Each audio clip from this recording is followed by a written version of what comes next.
बहुत समय पहले की बात है। कैलाश पर्वत पर भगवान शिव और माता पार्वती के साथ गणेश जी और कार्तिकेय सुखपूर्वक रहते थे। एक दिन प्राणियों में ज्ञान और लेखन की कमी देखकर मां पार्वती ने चिंता व्यक्त की। वे चाहती थीं कि संसार में ऐसा कोई हो जो हर प्रकार के ज्ञान को सही रूप में संजोकर मानवों तक पहुंचा सके। गणेश जी यह बात सुन रहे थे। वे स्वभाव से जिज्ञासु और शांत थे।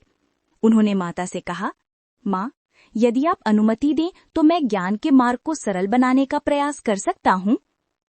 माता पार्वती ने मुस्कुराकर उन्हें आशीर्वाद दिया। उसी क्षण आकाश में दिव्य प्रकाश प्रकट हुआ। ब्रह्मा जी वहां पहुंचे और बोले, गणेश, संसार में ज्ञान का विस्तार तभी होगा जब कोई धैर्य और बुद्धि से लेखन का कार्य संभाले। क्या तुम तैयार हो? गणेश जी विनम्रता से बोले, यदि यह कार्य जीवों की भलाई के लिए है तो मैं इसका भार स्वीकार करता हूं। ब्रह्मा जी ने उन्हें एक दिव्य कलम और अटूट शाही प्रदान की। यह कलम ऐसी थी कि जिस भी पवित्र उद्देश्य से कुछ लिखा जाए वो ज्ञान अमर हो जाता था। कुछ दिन बाद महर्षि वेदव्यास कैलाश आए।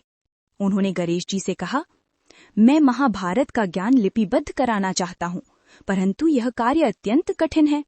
क्या तुम इसे लिखोगे? गणेश जी ने शर्त रखी, मैं लिखूंगा पर आप बिना रुके बोलते रहेंगे।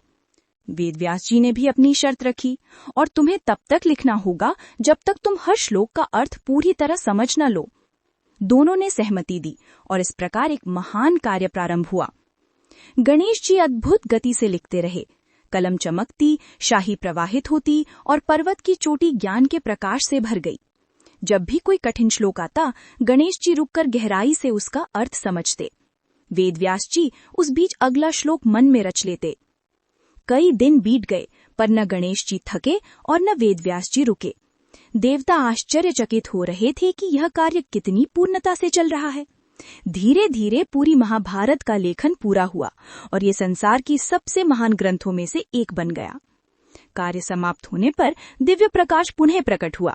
ब्रह्मा जी ने कहा, गणेश, तुम्हारी धैर्य, बुद्धि और एकाग्रता के कारण आज ज्ञान संसार में अमर हो गया है, इसलिए तुम विद्या के देवता कहलाओगे।